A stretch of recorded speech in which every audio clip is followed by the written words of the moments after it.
Twilight Oasis is my favorite fractal. The end boss Amala is such a fun boss fight. It's intense, very chaotic, and yet very fair. The attacks you think hit hard, and attacks that might be okay, are okay. And each new boss phase is quite unique, so it freshens up the fight a lot. So it saddens my heart that I'm going to cheese this entire fight. Well, most of it.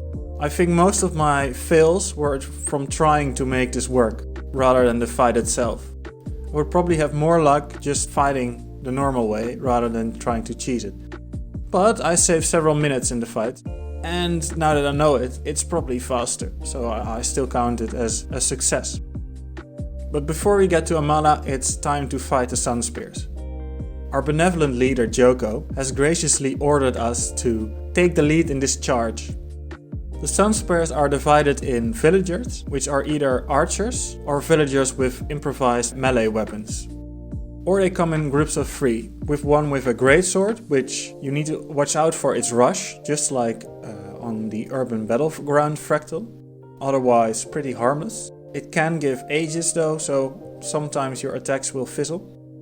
And there's one with a bow, which shoots 2 fire trails with a dodge in between.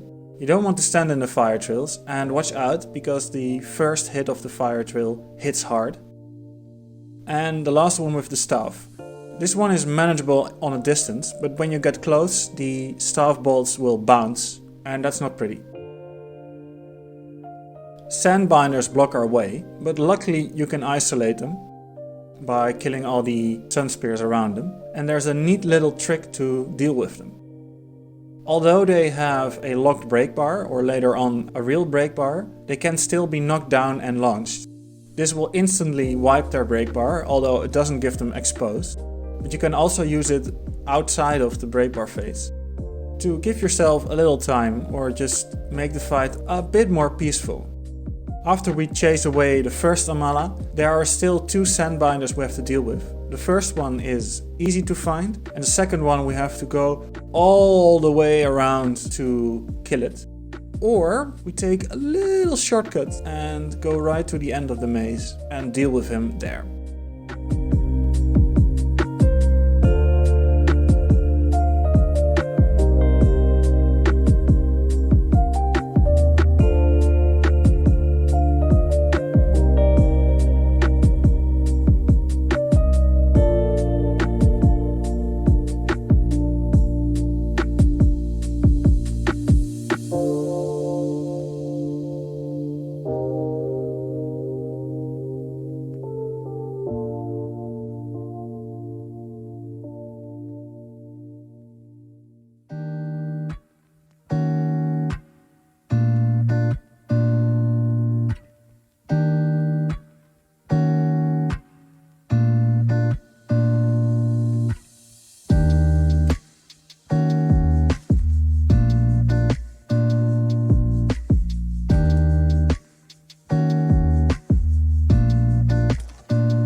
Lyssa is the first form of Amala's transformations. She will spawn a lot of clones in the circle and she will be among them. The clones themselves don't really do a lot of damage unless afflicted is a thing in the fractal. Amala, however, does do a lot of damage. So it's important to quickly notice where she is and then go to the other side of the arena and deal with the clones there. The clones and Amala have a 1200 range, and if you get close to Amala in 900 range, she will teleport and spawn a bunch more clones. So with Mortar Kit having a 1500 range, we can stay outside of the teleport and her attack range. It's important to not step in any of the portals or you will gain agony and that's game over. Now for the cheese, the stinky cheese. You can see the torches lined among the wall of the arena. When you jump on top of them, you will gain a burning, and then if you wait a bit, you will get 15 burning and agony, and then you will get another stack of 15 burning and agony, and well, that's just not survivable. However, you can sort of stand on the tippy tap of the corner of the torches and be fine. Not all of them, but some of them. Enough of them, at least. It takes a few tries to get a good one, but once you're up on the torch, you are technically in midair, so the Moa transformation doesn't hit you, and the portals on the ground are not a worry, and you can just fire away. I build my kit so I can break the bar while on top of a torch. This will come in handy later, where I don't want to leave the torch yet. But for Lyssa we have to get off it.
Melandru is the second form of Amala's transformations.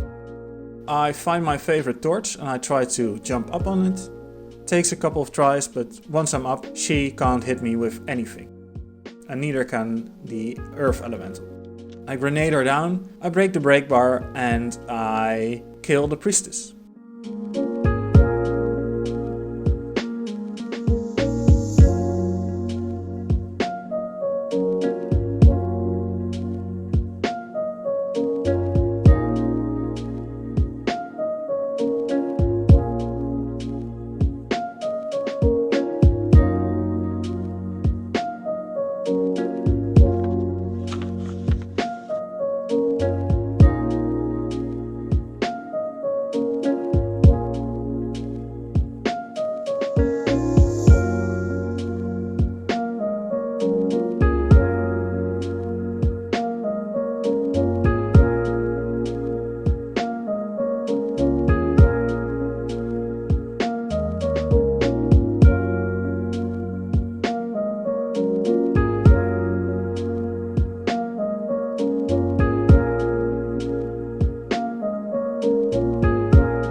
Before I go to Dwayna, I do a quick reset to change my skills and go back to my favorite torch spot. Unlike the Melandru form, the Dwayna form can hit me with a giant explosion attack. I don't know what to call it. but with well-timed heals you can outlive this one. The most dangerous part of Dwayna is that she gives herself Aegis every 10 seconds. For grenading her down that's not an issue, but when we try to break the break bar, it's very tight. All the stuff you can bring at this range. So if she happens to block one of your important CC skills, it's game over. So keep note of when the Aegis spawns, and then you should have no issue with breaking the bar.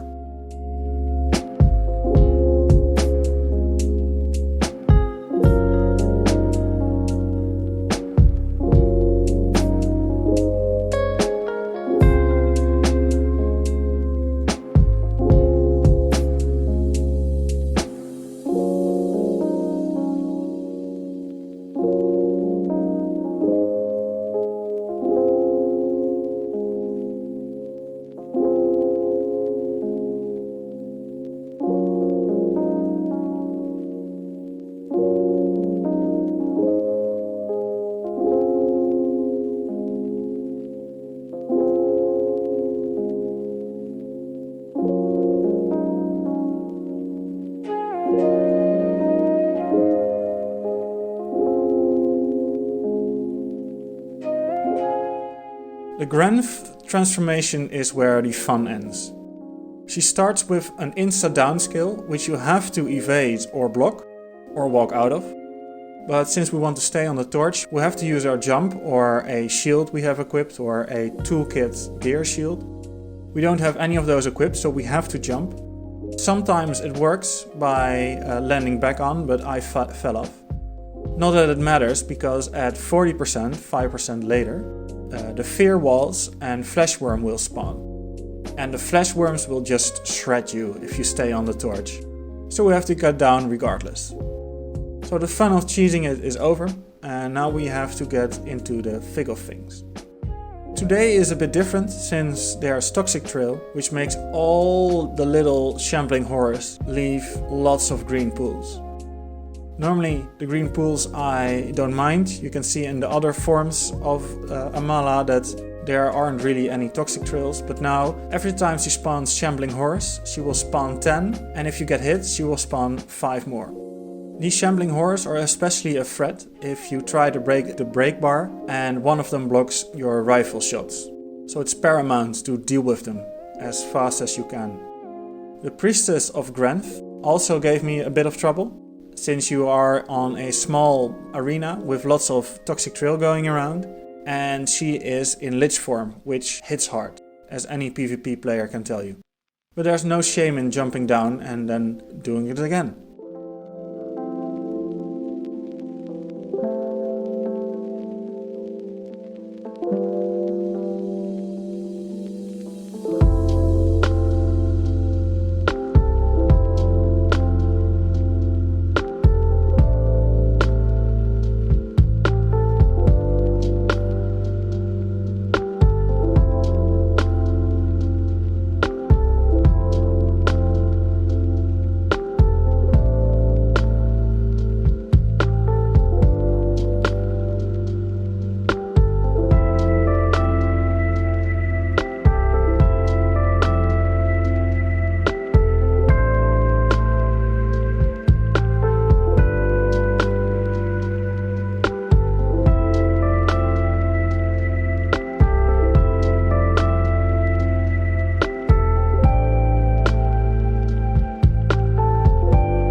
Balthazar also has a few tricks up its sleeve.